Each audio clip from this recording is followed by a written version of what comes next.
offer various courses on marriage. Various imams do seminars on marriage as well. And there's a number of online courses on marriage as well.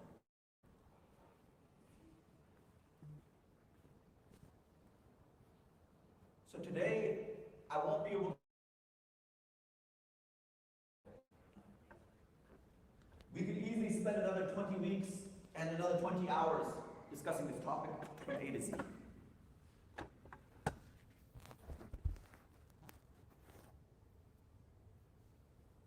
So contemporary marriage challenges and the need for an Islamic environment and an Islamic home environment as well. So that is the topic for today. It's very difficult to do justice to this topic, and we can spend days talking about it. So today I simply wish to share with you a few important points. Alhamdulillah, by the grace of Allah subhanahu wa ta'ala, I am among the elite club of individuals who are married for more than 20 years. Alhamdulillah. So within our communities, perhaps within our own parents and relatives, we might know individuals who are married for 30 years. We might also know individuals who are married for 40 years. We might also know individuals who are married for 50 years, even 60 years, even 70 years. MashaAllah. So there's an expression, they don't make them like they used to. Use this term.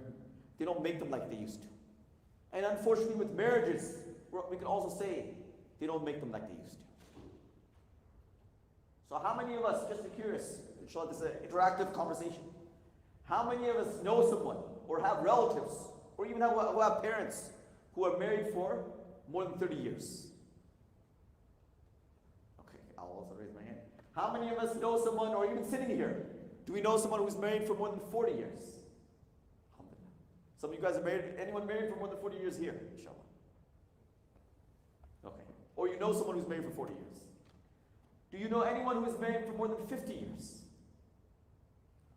My parents are closely approaching 50.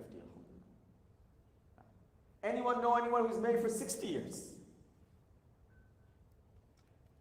Unfortunately, the lifespan, they end up passing away. It's not a matter of divorce, it's a matter of sometimes they'll end up passing away. So we'll start off with a joke or interesting incident. There was a couple that was married for more than 50 years. And after 50 years, you hear them calling one another. So the husband says, Janu, from a long distance. And he says, Pyari, or he says, whatever other nicknames are used, Lali, Pyari, whatever it is. So people are shocked. Married for 50 years. They've spent most of their life together. And even after 50 years, even after they're in old age, they're still using these terms of endearment and these terms of love and expression. Finally, one person said, I've had enough of this. Let me go to the man and ask him. What's going on? What's the secret to this marriage? 50 years together and you still use these terms. So a man comes over and says, let me tell you a secret. He says that after 50 years of marriage, it's been so long, I've forgotten her real name. And as a result, I have to pretend, I have to fake it. So I use these names because I don't know what her real name is anymore. Now, it's a joke, you guys, it's probably not real. But anyways, it's something for us to think about. So the real person who we should be giving this lecture here is that person who's been married for more than 50 years or 40 years. The experience, the wisdom, the insight, the lessons we can learn from them. Those lessons are priceless. And yes, in this time and age, it's become rare to see someone who's married, even the American generation, American-born generation of, first-born generation of Muslim youth. To see someone who's married for 30 years, 40 years, born in America, that itself is becoming something that's rare as well. That's becoming something that's not as common and rare. So, numbers, the unofficial statistics indicate 1/3 of marriages of Muslim Americans end up in divorce. 1/3 of all Muslim Americans who get married end up in divorce. 1/3. And the true number is probably somewhere between 1/3 and 1/2. Allah knows best. These are the numbers that we have. So again, just as we had an honest conversation last night, it's also time to have an honest conversation, an open conversation about contemporary challenge issues, contemporary marriage issues, and contemporary marriage challenges. What's the secret of these 50-year marriages? And why are marriages breaking up after 4 or 5 months here in America?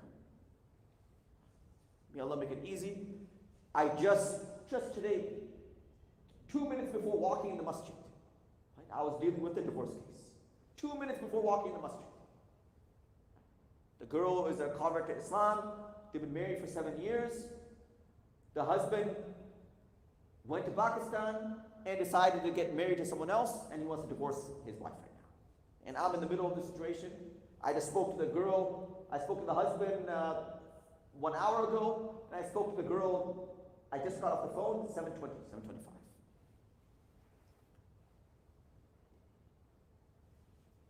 And of course, it's anecdotal evidence. People who we see around us, young people who are getting married, we're seeing these challenges that they're having. Right? So it should be a concern for the community leaders, for the imams, and for any concerned parent. What do every single one of us want to have? We want ourselves to have that happily ever after, that fairy tale wedding. We want every single Muslim, we want them to have that meaningful, that loving, that intimate, that fun, that exciting, that marriage that lasts forever, that honeymoon that lasts forever, that never ends. That's the ultimate goal. Whether we're getting married, whether we're already married, as we say, you guys, it's not too late. For those among us who are married, who are already married, it's not too late. And for those among us who are considering marriage, or inshallah we'll get married soon, we wish for our Muslim brothers what we desire for ourselves. We wish for our Muslim sisters what we desire for ourselves. So what is the ultimate objective among the Muslim community and among leaders and imams? Happy marriages, fulfilling marriages, meaningful marriages. And the challenge is, how do we get there?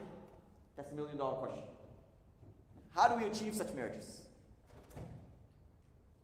So I have some ideas which I've laid out, but I wish to discuss some of the issues at play as well.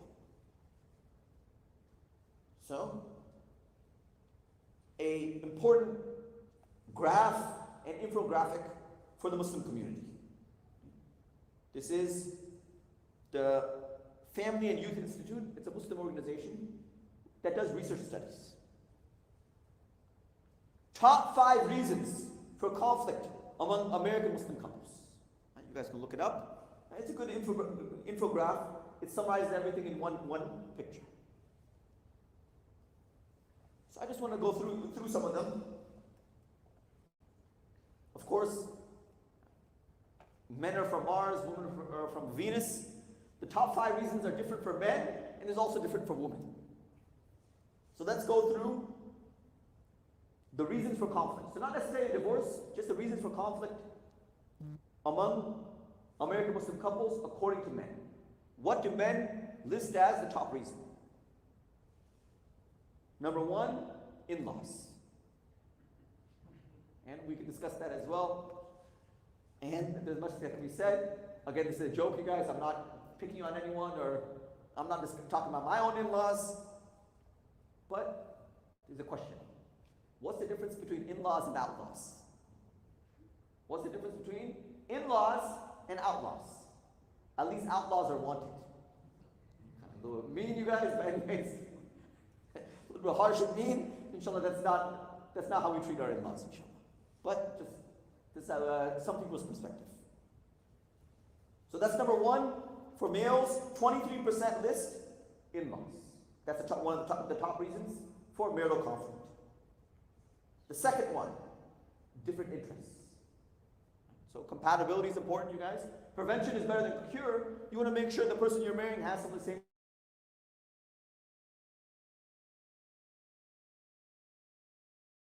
traveling at all. And she doesn't like engaging in any activities or any outdoor activities at all. And he's an outdoorsman. He likes to do activities. Right? This was also interesting story. Subhanallah. Subhanallah. So this is a person, imam that I personally know, who reached out to me for advice.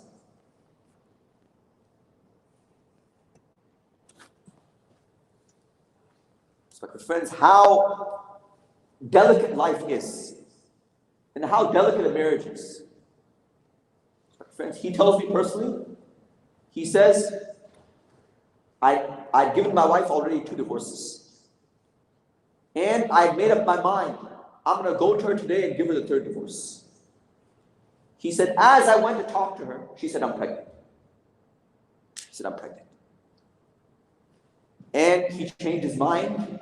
Today they're still married, and I believe they have a 2nd child as well. This is a real life case. I'd rather not mention his name and where he's from. He's not from Washington. He's not from Seattle. He's not from Washington.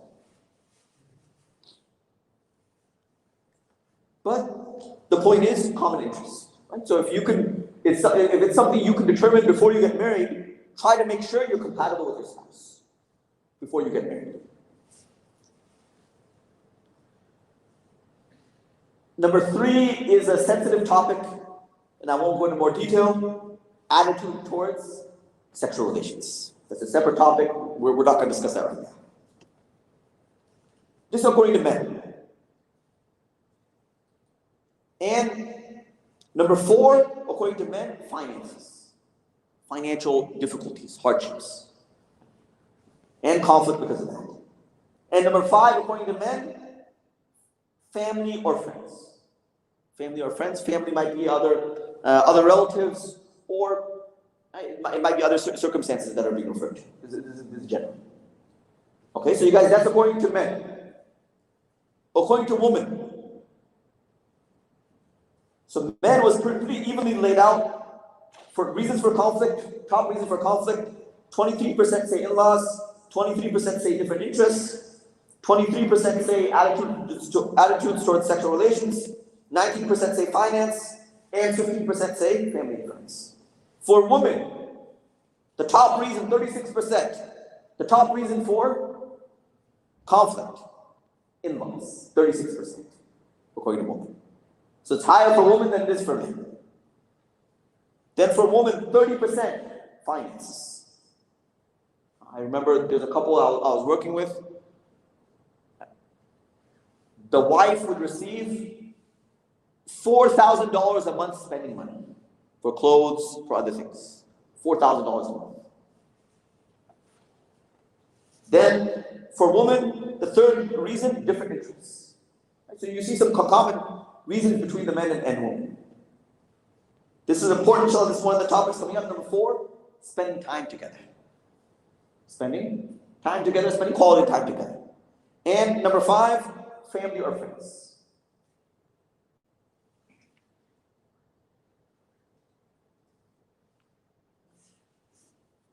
So respected friends, today I'll share with you some possible ideas and some possible solutions. At the same time, it's a subjective matter. If you ask another imam, the imam will give you his own experience or her own experience. Right? So this is something I've been watching in the Muslim community for the last 15 years. Something I've been experiencing and watching in the Muslim community for the last 15 years. So inshallah, I have a few things to share with you as well. I will mention some other important stats and findings.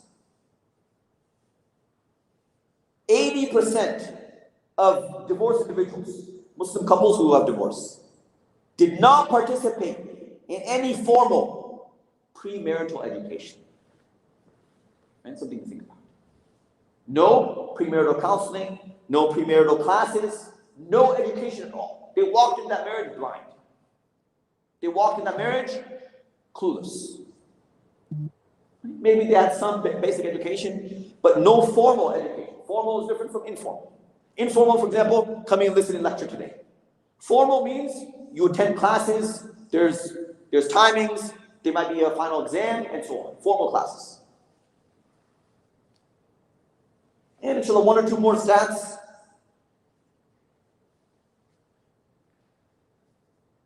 premarital education, they call PME. Premarital education reduces chances of divorce by 33%. Prevention is better than cure. Premarital education reduces chances of divorce by 33%. So why not? Premarital education, why not? And 9 out of 10 couples who completed premarital education were less likely to divorce. Now, how much it doesn't say. But just the fact that a couple goes through premarital counseling or education, out of 9 out of 10 cases, it will reduce the amount or reduce the likelihood of divorce. Now, how much? Will they still get divorced? Yes, they still might get divorced. But at least you're lowering the figures. Okay, so that's done. I don't check my phone during lectures. I just wanted to share that with you. I couldn't print it out, so I just kept it on my phone. So, respected friends, you get an idea of the situation which we're in. Contemporary marriage challenges. And it's worth saying this. Sometimes it's worth taking a lesson from our fellow Christian brothers and our Christian brothers and sisters. My wife grew up as a Catholic.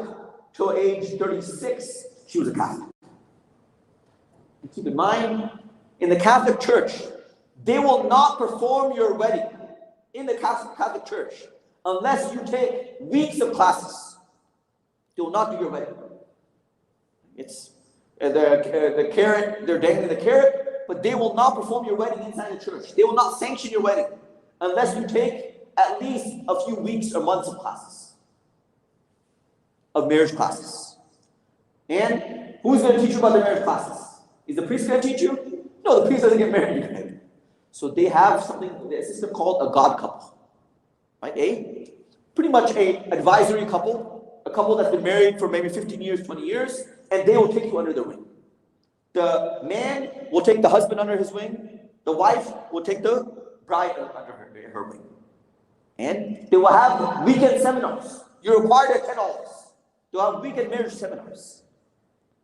And they'll sit down with the couple. They'll talk about issues like, they'll talk about conflict. They'll talk about finances. They'll talk about birth control. They'll go into it. My wife taught the birth control classes in the Catholic Church. So they require these classes. And what happens with most of our Islamic weddings? Imam Sahib, we'd like you to perform our nikah. Okay, how much? Okay, I charge $200. Okay, see you next week. So that's why many imams, after seeing the situation in America, many imams are seriously reconsidering and requiring premarital classes and Islamic education classes and Islamic marriage classes. And why not, respected friends? It makes sense. Why not? Right? If those premarital education classes can make a difference, if they can save one marriage, if they can lower the likelihood of divorce, why not do that? Alhamdulillah, by the grace of Allah subhanahu wa ta'ala. As I said, marriage is a topic. Once you get an imam started, once you get the sheikh started, the sheikh will keep going. For days, for hours, and for days. So alhamdulillah, we have done premarital classes that lasted for over 20 hours, 25 hours. We have done classes that have lasted 20 to 25 hours. We have done one-day seminars as well. A very beneficial program. Sheikh Tamim, Mufti Nawaz, myself, and Abdullah. 8 hours, one-day session. Sheikh Tamim looked at the spiritual aspect of marriage. Mufti Nawaz looked at the fiqh of the nikah, the legal rulings related to the marriage, and the procedure for the marriage, and some legal issues. Abdullah looked at common customs, and what is a custom, what is the sunnah practice, what is a custom, and they left me with the Islamic rules of intimacy. That was my topic. And we took about 7 to 8 hours, and there were people who got married right afterwards. There were people who attended the program and got married a couple months afterwards. And respected friends, these are easy courses. There's more technical courses that are more difficult to teach. Right? Alhamdulillah, we have many imams around. We can do premarital seminars. The smart thing to do would be do them maybe once or twice a year. You guys, when is marriage season? When is nikah season? Generally the summertime.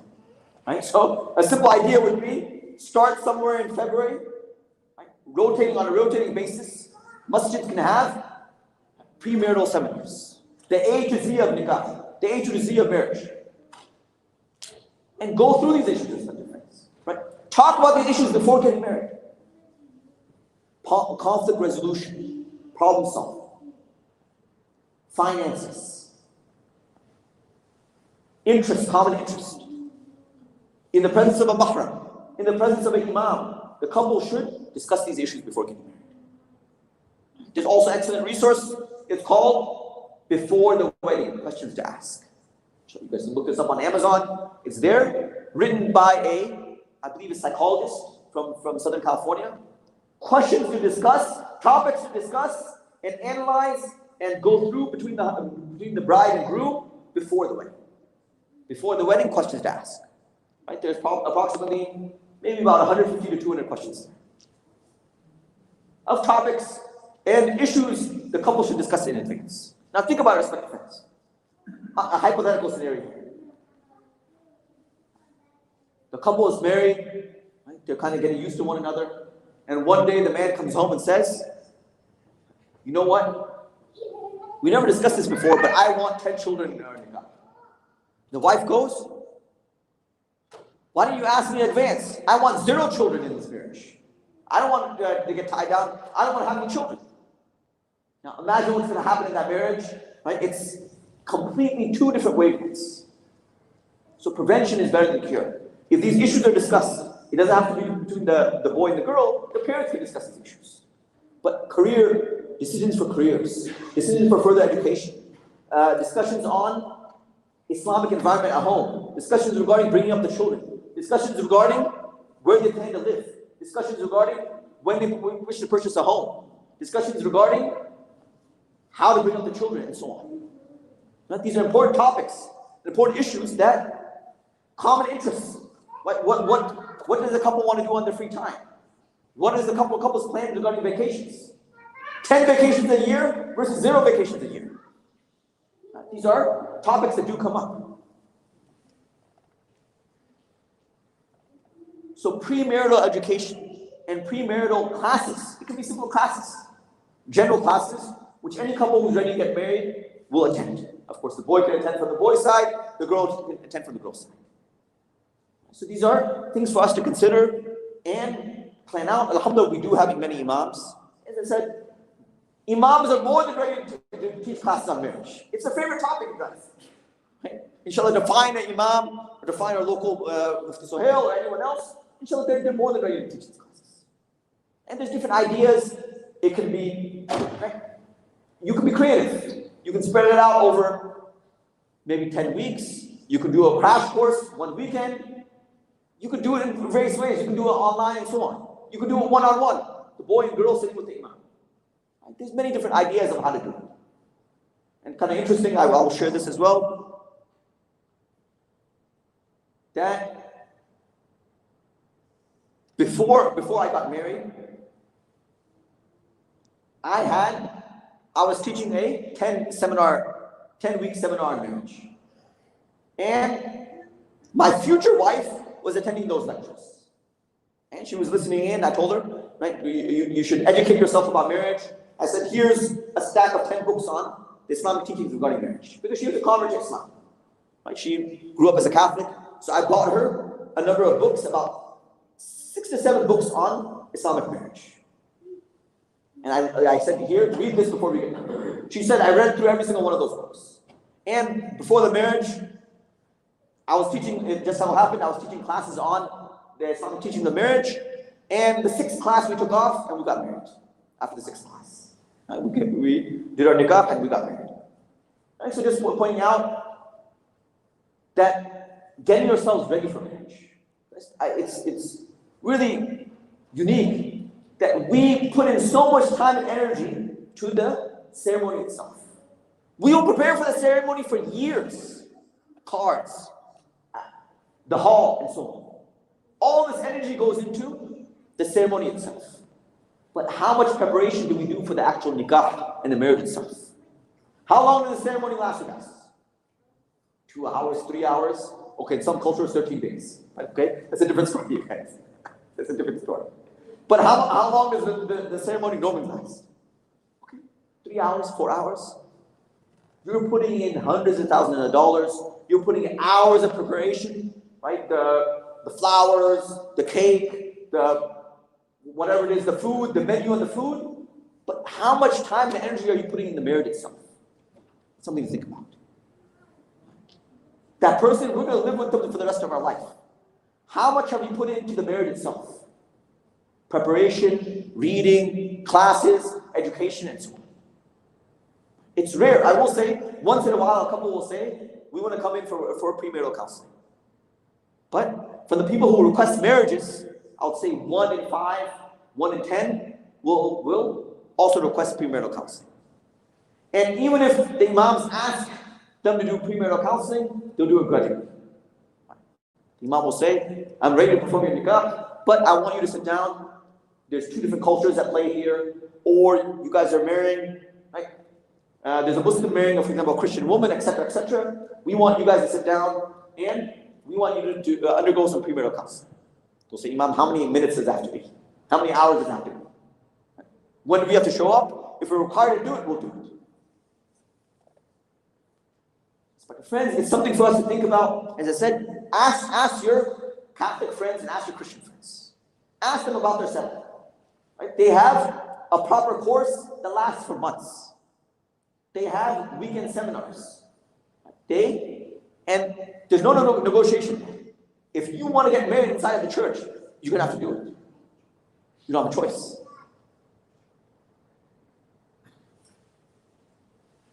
So this is an easy solution, respected friends.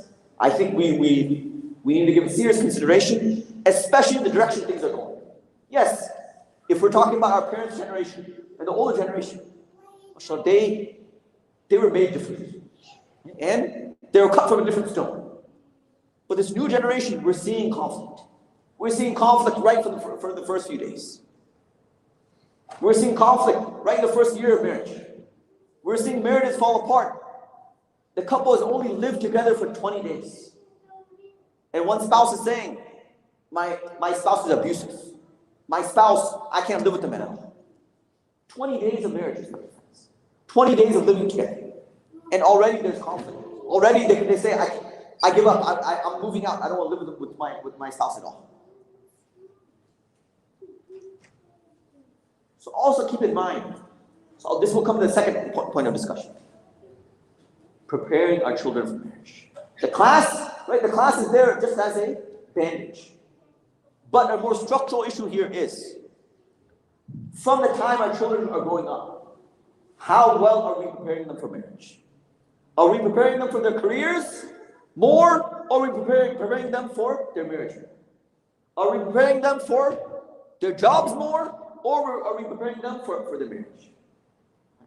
As parents, what level of preparation and education and tools are we equipping our children? We commonly hear this, I see this in my own family, in my own community. The mindset is, don't worry, the girl will learn everything with their in-laws. It's the mindset. Don't worry. Right now she's busy, she'll learn everything when she goes to her in-laws. This is the mindset we go in. So when it's time to get married and it's time for the ceremony, we have purposely sheltered our children. It could be both girls and boys. And the assumption is they'll figure it out when they get married. They'll figure it out when they move in together. They'll figure it out when they move in with their in-laws. The in-laws will teach them everything. I've seen this. It's not for everyone. Of course, every culture is different and every family is different. But I've seen this with my own eyes in people who I know. It's the mindset. The girl is young. She's going to school. We don't want her to waste time with this. She'll learn all this later on. She'll learn how to cook later on. She'll learn how to take care of a house later on. She'll learn how to be a wife later on. There's a time for that right now. Let her focus on her studies. Let her focus on her school. She'll do all that later on. And likewise with the boys, the same mindset. Right? The boy will learn later on. We don't need to get him ready for this. He doesn't need responsibilities right now. Let him enjoy his life. Let him play his video games. Let him play his Fortnite. And he'll figure it out later on. Whereas, respected friends, you'll see in the past generations and in Islamic history, generally, those children, a mindset was created. The parents developed a mindset in their children. A simple thing. Right? My wife, after being married for 20 years, she tells me, when I was growing up, my parents used to tell me this. You can't behave like this, you're going to get married tomorrow. What you're learning right now will help you in your marriage. Right? That mindset, it's a simple words, reinforcement, but that mindset is there. That yes, my child, my son or my daughter is going to get married in about 10 years. Let me make their mind. Okay? Brainwash, you guys. If you like that word, we'll call it brainwash. But tarbiyah. Let me get them ready. Let me develop their mind. Let me psychologically prepare them. Let me spiritually prepare them. Let me emotionally prepare them. They're going to be living in the house with another person. They're going to be taking care of another person. Let me plant the seeds. Let me pave the way. Let me get them ready. Yes. If my 14-year-old son, I'll tell him, yes, in 5 years, you better be ready. Right? You're going to be taking care of another woman. You're going to be taking care of another human being. Likewise to the wife, likewise to the girl, same thing. In a few years, you're going to be taking care of your husband. Are you ready for that? In a few years, you're going to be taking care of a house. Are you ready for that? Friends, and every society is different. I'm not saying get married at 12 years old. I'm not saying get married at 15 years old. But I will share real stories with you, friends.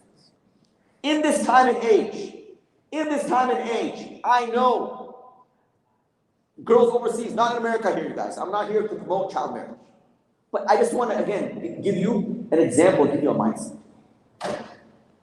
My own friend from South Africa, who studied with me for 6 years. It's a different country, you guys. It's a different context. Obviously, in America, we have a minimum age. He married his wife at the age of 14. Again, let me make this very clear as a disclaimer. I'm not encouraging the children here and the girls here to get married at the age of 14. That's not my objective. But the point is, this was how this girl was brought up. She knew how to take care of a house at the age of 14. She took care of a house. The husband was married, was studying. She took care of a house and looked after him and cooked after him and did everything at the age of 14. That was her skill set. That was how she was brought up. It's not for everyone, but the point is, at some point, we have to get our children ready for these things. And yes, how the husband and wife deal with the household issues and the household duties, that's something the two of them can discuss. But the point is, at least being ready for this. Being ready to, for example, for being ready to be the breadwinner of the house. Being ready to take on a 9-to-5 job. Being ready to, for a man, being mature enough to look after the needs of another person. Emotional intelligence. We refer to this as emotional intelligence. An excellent book written by Sheikh Mikhail Ahmad Smith on this topic. The emotional intelligence of Rasulullah Sallallahu Alaihi Wasallam. Right? These are books. Buy them for your children. I remember my father made a really interesting decision. And this is, as a father, this is how he was planting the seed. At the age of 18, I found Imam Ghazali's Kitab al-Nikah from Ihya al-Muddin, the etiquettes of marriage. I found that in my room at the age of 18 or 19. My father had bought the book for me. I left it there, and one of the most amazing books that I ever read. The point is that preparation for marriage, whether it's through classes, whether it's through the upbringing and to the parents, getting them ready for marriage, right? Talking to them about it. Talking to them openly. That yes, inshallah, we're planning your marriage, we're considering a few people, we're considering this. Inshallah, we want you to get married. Inshallah, get yourself ready for marriage. It's going to be in a few years and so on.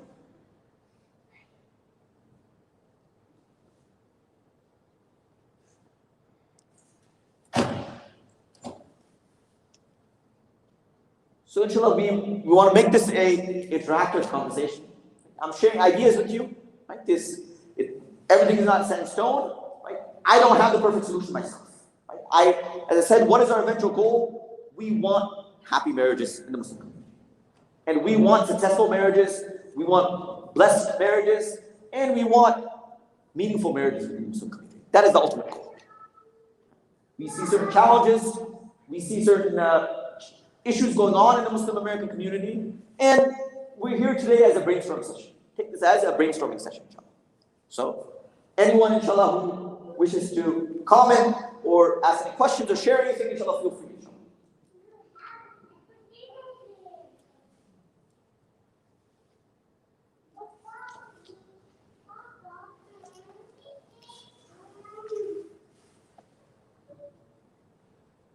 Anyone, inshallah?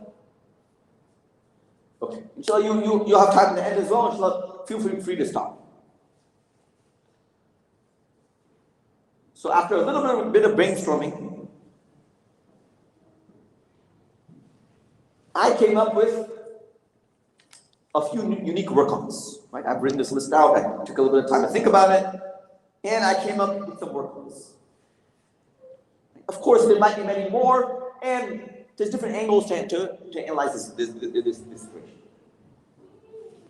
So I will call it, inshallah, I will cover these points. Okay, I'll go through 5 points, guys. Clear. We'll call it clear, guys. Yes, brother.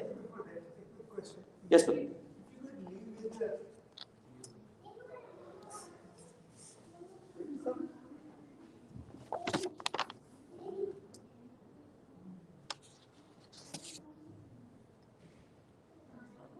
Not working, I'll just try to use the mic that's standing mic. Yeah.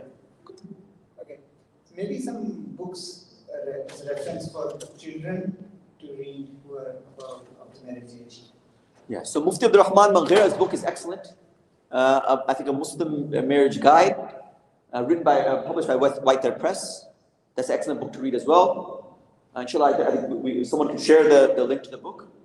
Mufti Abdurrahman Manghira's book. Another one, yes. Okay. Another one, Ashraf's Blessings to Marriage. Published in the UK, excellent book, mashallah, 400 pages. Everything is there.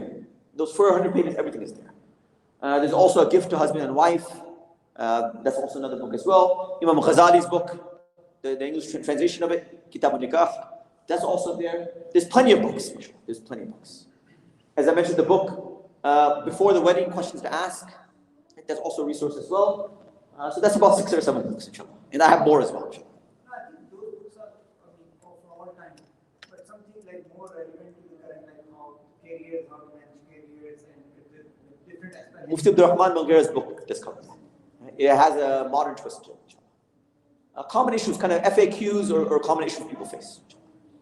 So inshallah, you'll find guidance in all those books. So inshallah, what I'll do right now, after brainstorming and looking at the current state of marriages within our communities, I came up with 5 things. Right? I'll call it clear, guys, clear. So I have an acronym as well.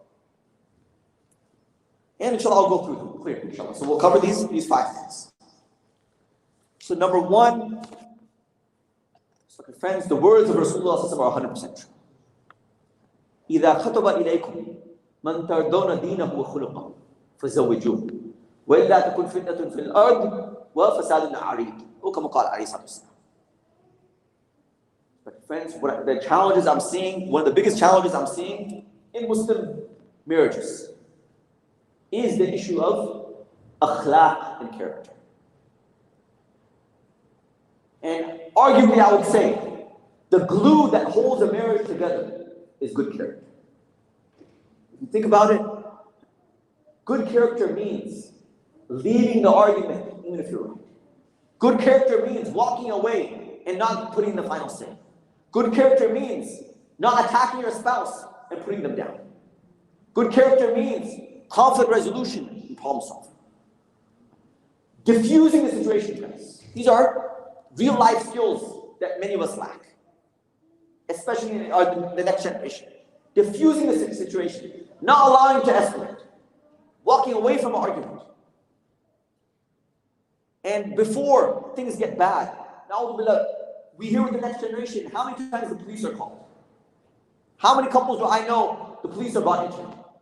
And it turns really ugly. People that I know, the wife hits the husband hits the wife. Diffusing the situation, de-escalating the situation, leaving the argument, walking away. So good character, akhlaq, arguably, right, is, in my opinion, is probably the single greatest factor in determining if a marriage will last. Rasulullah has told us 1400 years ago that this is one of the things to look for in a spouse.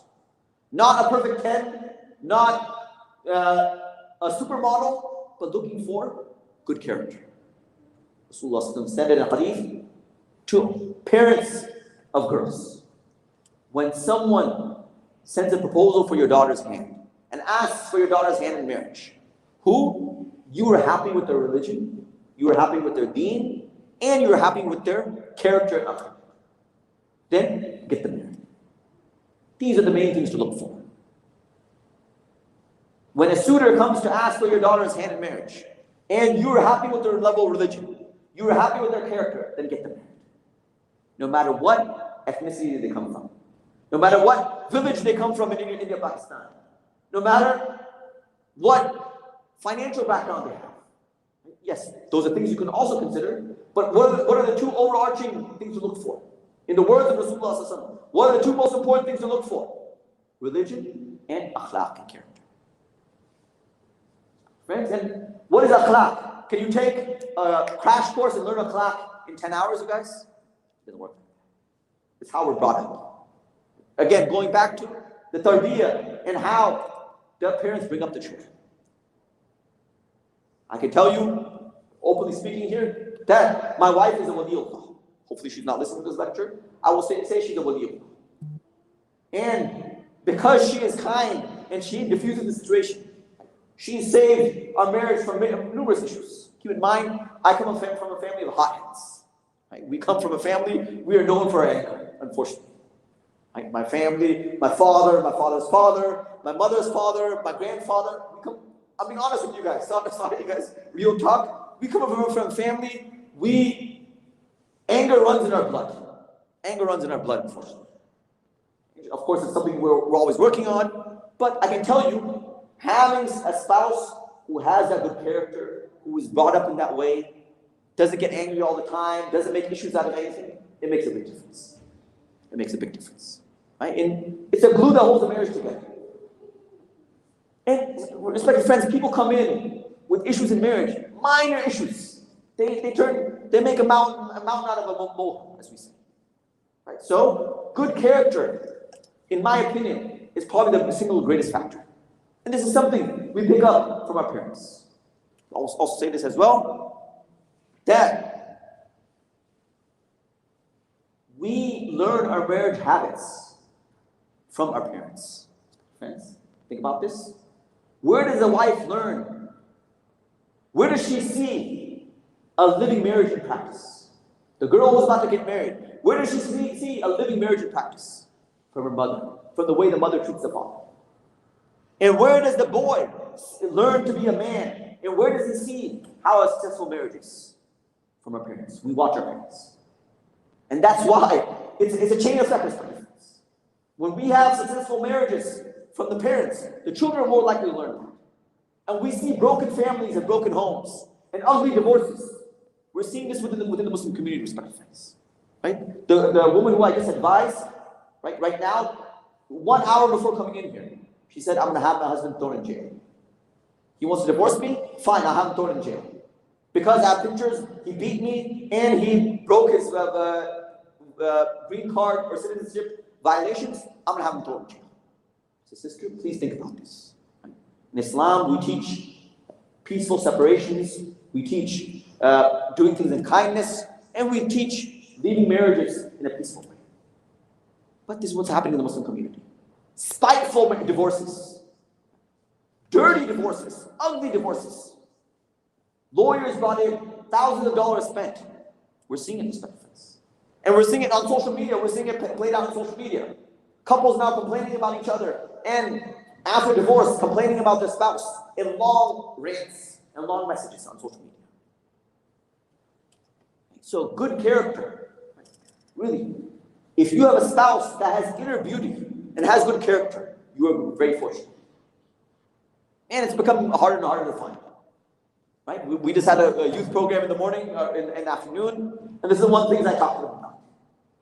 What do you look for in a spouse? An Instagram model, a perfect 10, or are you willing to look beyond the superficial? Are we just looking at beauty, or are we willing to look at other things as well? Inner beauty, good character. Friends, and think about this, even within ourselves, even within our children. How often do we ask about whether the prospective bride or the person who's sending the proposal has good character? How much do we really look at these things? Okay, so you guys, that was C, character. Okay, L. Can anyone guess what L is, you guys? Laughter. So I can say in my own marriage, one of the game changers in my marriage came from Hakim al-Ummah Mawlana Ashrafi Tanvi in his basic exam. That was one of the game changers in my marriage. How?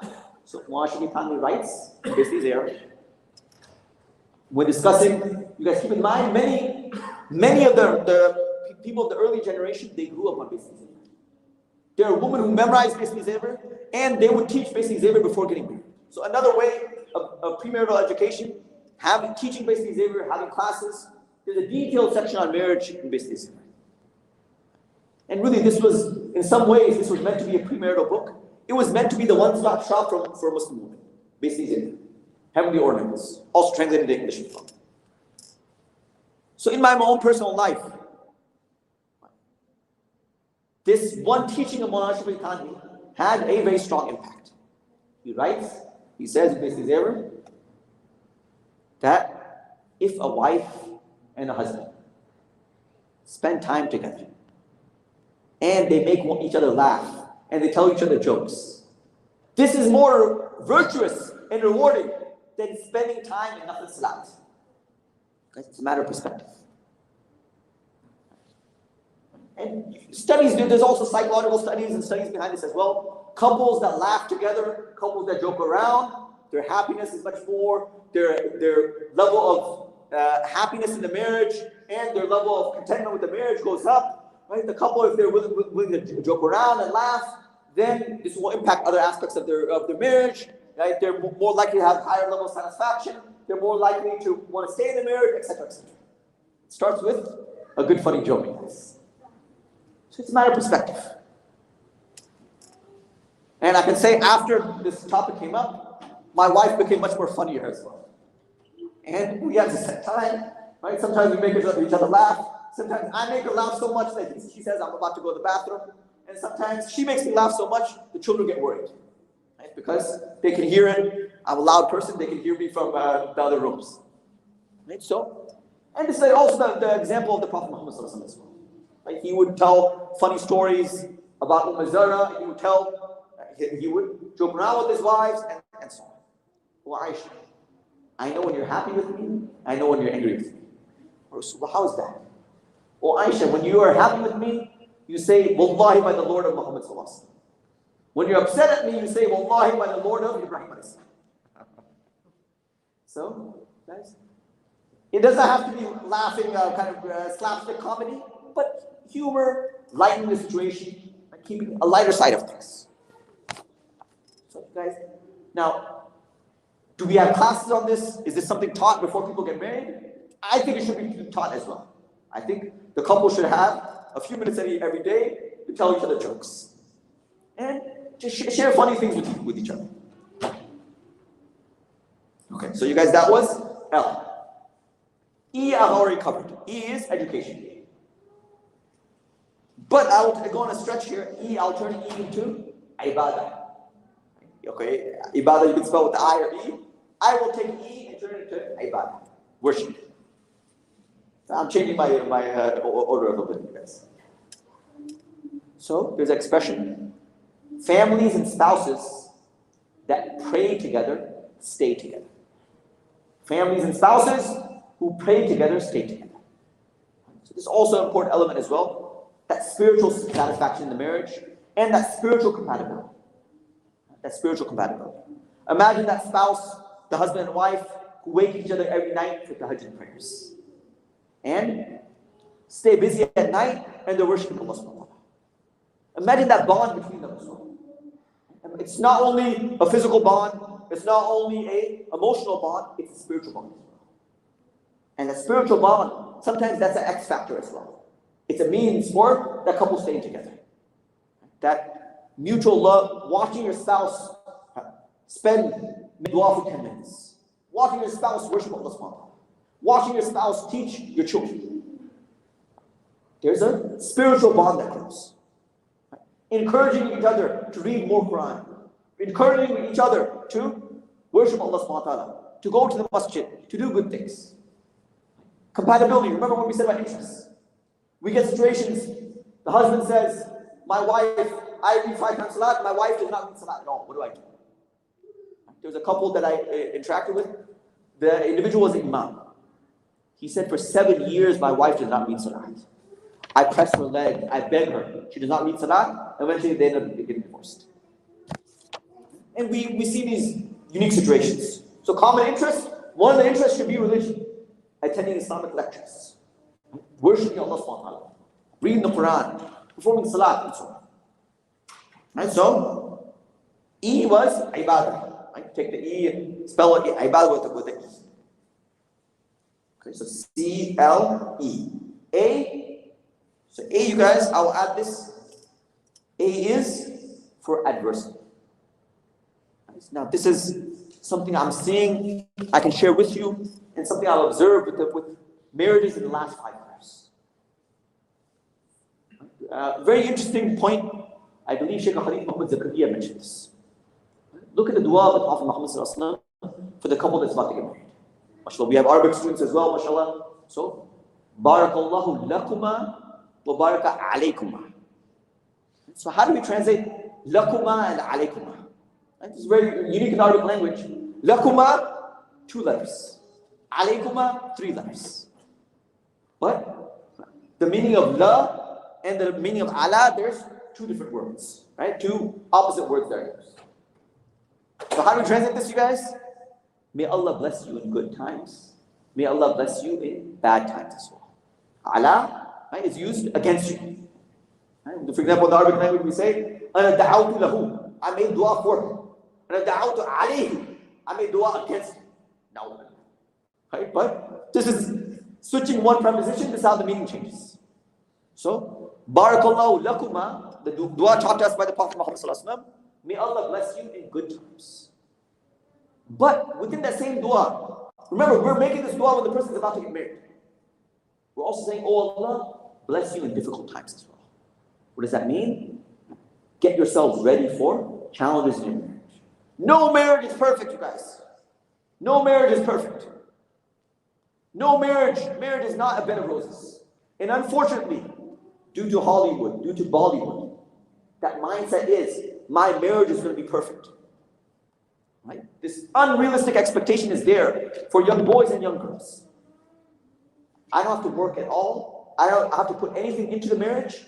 When I go into the marriage, automatically, it's going to be perfect and I'm going to live happily ever after forever. That's it. I don't have to do anything. Unfortunately, this new generation, they are not ready for adversity at all. And they're so shocked when that first step of adversity comes. They can't deal with it. Respected friends, I'm seeing with my own eyes. They cannot deal with it. They have not been prepared in this way. They have not been prepared psychologically, mentally, emotionally. They're not ready for it. And they don't know how to deal with this. I'm telling you, marriage is breaking up. 20 days living together. Does a couple even know each other, respected friends, in 20 days? Do they even know their spouse? How well do they know their spouse? And I'm talking to them. I made up my mind. I want to leave this marriage. That's it. Sheikh, you can't tell me anything. I'm leaving this marriage. I don't want to stay in this marriage. I get panic attacks. I get this. I get that. I can't stay in this marriage at all.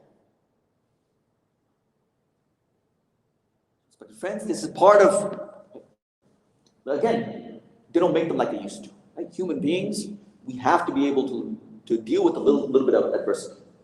Does anyone have a perfect job, you guys? Do we get into issues sometimes with our co-workers? Does anyone have a perfect neighbor? Does anyone have a perfect school? A perfect class they attend? Right? That adversity is there. So we have to be able to deal with that adversity. وَمَا يَتَصَبَّرْ يُصَبِّرْهُ اللَّهُ. Let's fake it till you make it. Yatasabbur, again in the Arabic language, yatasabbur means you pretend like you're okay when you're not really okay. You pretend like you're patient when you're not really patient. You fake it until you make it. But you try. Inside you might be upset, inside you might be upset and frustrated. You might have had an argument with your spouse, but you pretend. And you try to get over things. Even though you might not be okay, you try to get over things. You try to patch things up. You try to go and be kind to your spouse. You try to show love to your spouse. Inside, you might be upset at them. But you have to fake it till you make it, respected friends. Right? This is part of good character as well. Right? Forgive things, forgive and forget, move on. I'll share this with you as well. My in-laws have been married for over 50 years. My in-laws have been married for over 50 years. And something I learned from them, you guys, yes, our in-laws, we love our in-laws, we respect them. The joke I made earlier, you guys, don't take it personally. About in-laws. My in-laws tell me the story. They say, after every week or so in the marriage, after every month, we go to our spouse and say, look, whatever's happened in the past, I ask you to forgive me for the sake of Allah. Clean heart. Right? If I've done anything wrong to you in the last week, if you've been holding it in, and you've been thinking about it, please forgive me. For what I know, for what I've done, what I know I've done, which I don't know I've done. Please just forgive me. The wife also says, yes, please just forgive me. Right? So what this means, a clean slate, you guys. A clean heart for ourselves. Simple thing. Islam teaches us to forgive each other. And Islam teaches us also, if we've hurt someone, we ask them forgiveness. So in advance, right? I'll share this joke as well. One day, a father wanted to test his son. The son goes, 15-year-old son, we have some youth here. The son comes up to the father and says, Father, I'm ready for marriage. The father goes, let me test you, son. So the son goes to the father goes to the son and say I'm sorry right now and apologize to me. The son goes, Dad, I didn't do anything wrong. Right now, apologize and say you're sorry. So the son goes, Dad, I'm not going to do that. Then you're not ready for marriage. Because in marriage, you're going to have to apologize for things you didn't do. And you're going to have to apologize for things you don't realize you did, but you have to apologize anyways. If you're not ready to do that, you're not ready for marriage. You have to be ready for marriage. And one other person explained it as well. Marriage is two imperfect people working towards perfection.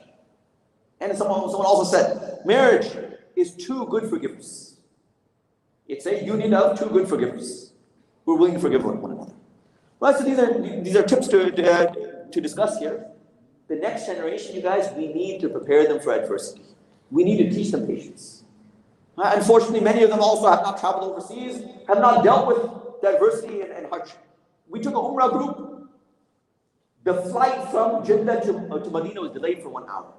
The people from America threw a fit in the WhatsApp group. What's going on? What's up with Saudi Airlines? I'm like, 1 hour plane delay. You've never been delayed for more than 1 hour in your life. What's going on? Instant gratification. Because whether we like it or not, a lot of us are spoiled brats. Let's be real. A lot of us growing up in this country, we are spoiled brats. Myself included. We are spoiled brats. And you have to be able to deal with a little bit of adversity. You have to. In the marriage, adversity is going to come up. You have to be ready for it. And you have to be patient. You have to be willing to get over it and tough it out, guys. There are good times that will come as well. There are going to be a lot of good times in the marriage. But you have to be willing to go through a small patch of difficulties and adversity. Okay, you guys, so that was A, adversity. The last one, you guys, last but not least. R is for what, you guys? Romance. So, you guys, an excellent article. I recommend every man, every woman, every boy, every girl, every Muslim boy, every Muslim girl should read this article. Beautiful article, a very inspirational article.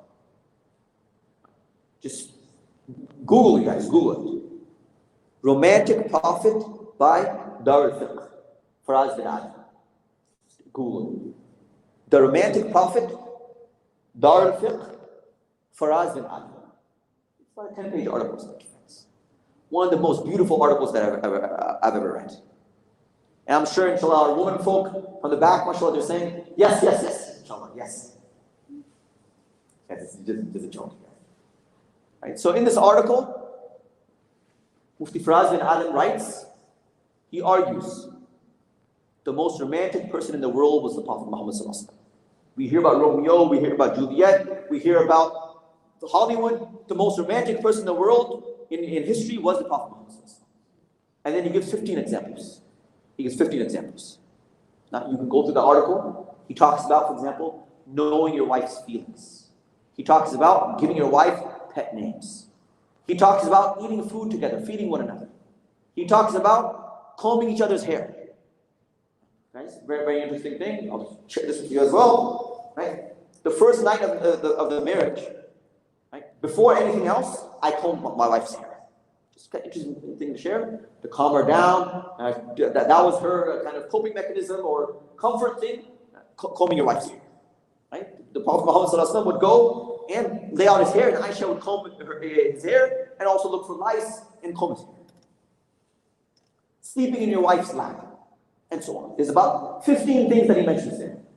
Right? I don't have the article in front of me, and I haven't memorized all 15, but I highly recommend reading the entire article and implementing those things in your own marriages. Marriages require constant work. I'll also share this as well, you guys. Studies are done. Besides discussions, husband and wives, what's the average amount of time a couple today spends in America, husband and wife? Not talking about business, not talking about children, not talking about logistical issues. How much time in one day, in 1 week, does the average American couple spend? Anyone? It's about 30 to 40 minutes. That's it. The average couple in America, I'm not talking about children's issues, I'm not talking about kind of discussing and planning things. Quality time, which the average couple is spending in America, 30 to 40 minutes. Now think about this, respective friends. Is that sustainable? Is your spouse really your roommate at that point? Or is it someone who you know you're spending time with? And you guys, how much time are we spending on our phones on a daily basis, you guys? How much time are we spending on fantasy football, you guys? Sorry, you guys, it's football season, I have to make that joke, but it's real. Right? I have a friend, 15 hours a week on fantasy football. He's a sheikh, you guys. 15 hours a week on fantasy football. Call of Duty, Fortnite. How much time are we putting into our marriages? Okay, so I have some non-negotiable days. People ask me, Sheikh, on Saturdays, can you do a lecture program? Can you do this? Those days are non-negotiable. Those are date days. Those are non-negotiable for me. Right? And the moment I do something to give up that date day, I'm in trouble with this. Right? That was, for a long period of time, that's how it works. Saturday is a date day. It's not 35 minutes, it's the whole day. And any programs, even lecture programs, even classes, I'm in trouble. Things have changed a little bit now, but I can tell you for a long period of time, it was the martial law, you guys. It was the martial law. Saturday is a date day, non-negotiable. And as my wife, she wouldn't mind saying this, I'll fight people over it. Saturday is the date day, I'll fight people over it. That's what she'd say. So you guys, those were the things. I'll read them again. Inshallah, we'll break for salat in a bit. So, what's the first thing we discussed today? We discussed premarital education. Right? Classes, seminars, and so on. What's the next thing we discussed? Parents getting our children ready for marriage. And over the long term, training them and getting them ready. Then we went through clear. You guys. So, C is for what, you guys? Remember? Character. L is for what? Laughter. E is for what? This was a stretch. E is for ibadah. Okay, that's a little bit of a stretch, you guys. Bear with me on that one, you guys. Ibadah, spell with the E. I worship. Okay? And so C-L-E-A-D-A. A was for what, you guys? Adversity. Right? Toughing it out and getting it through. And R was for romance. Right? So these are a few ideas which I'm presenting with you today. I won't say that they are a perfect solution. And I don't claim that they're a perfect solution. But you can say these are steps to work towards a solution, inshallah. So inshallah, we do have a few minutes, inshallah, from the sister side as well. Inshallah, any comments, thoughts, questions, observations, inshallah.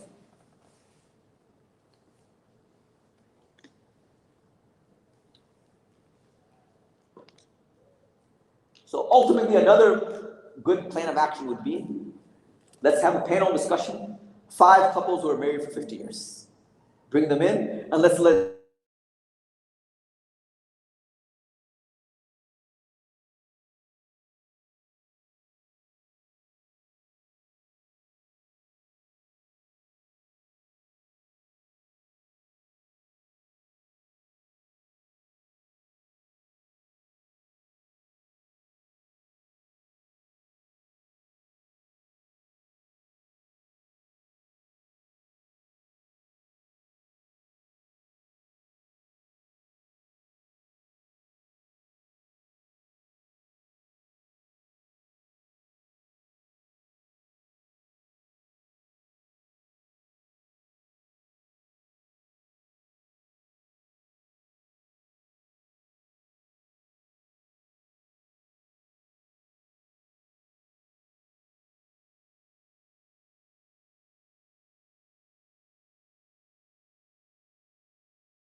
So it's not easy, but sometimes you just have to take time. And even if it means you sneak in a 30-minute date. So sometimes that's what you do as well. Drive, go near the beach, sit there and talk. Even that 30 minutes, every minute makes a difference. I think when it comes to a marriage and saving a marriage, literally every minute of quality time makes a difference. But if you can't spend, like some people, an entire day together, if you can't spend one meal together, if you can't spend even 1 hour together, every minute in that marriage will make a difference. Every minute of quality time. Right? It's bonding, it's taking a break from life, it's taking a break from the world, and it's reconnecting. Reconnecting. So I'll say, even to that extent, even it makes taking a staycation, take your children out. Take your children out together and they're still doing it. But take your children out too, and just spend some quality time together. Right? So every bit counts.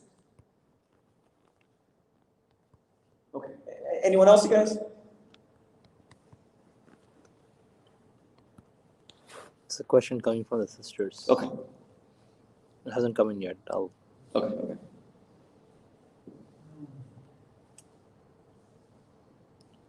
So I hope my wife wasn't listening on this, otherwise I'm going to be in trouble. Hopefully she wasn't listening on this lecture tonight. The question from one of the sisters is there a difference in preparing boys and girls for marriage? Yes. Right? So the roles are also different. So there'll be some common things. Character is common for a boy, character is common for girls. But now the roles, the expected roles in a marriage for a woman is different from the expected roles of the man. Right? The men have to be able to run a household. The men have to be able to now support the family and so on. So there's certain things the man has to be ready for. There's certain things the woman have to be ready for as well. So the follow-up question is, because today girls want the boys should take care of the house, cook and clean as well. Still coming. Okay.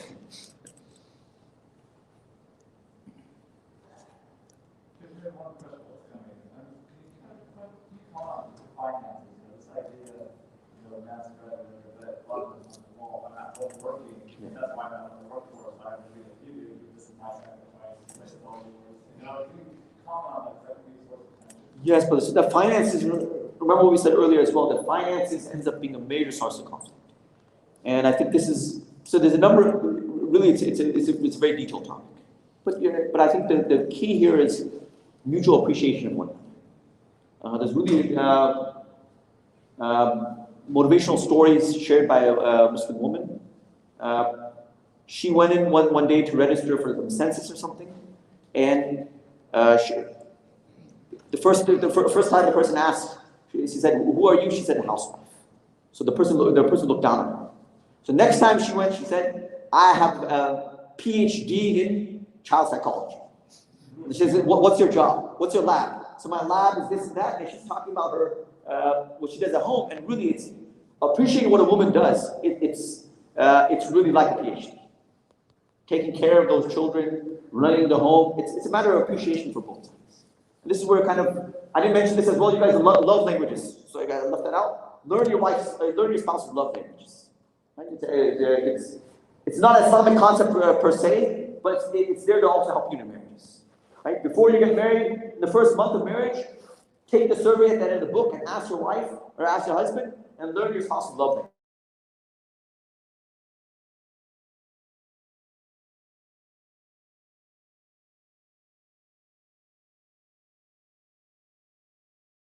Spouse is doing, and we don't appreciate what they're doing, this is going to lead to tension.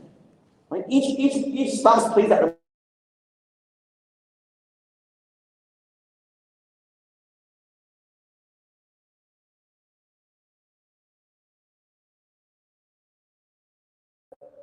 Whichever spouse is taking care of the children or taking care of the house, you can't put a price tag on what they're doing, and we can't put a price value on what they're doing as well.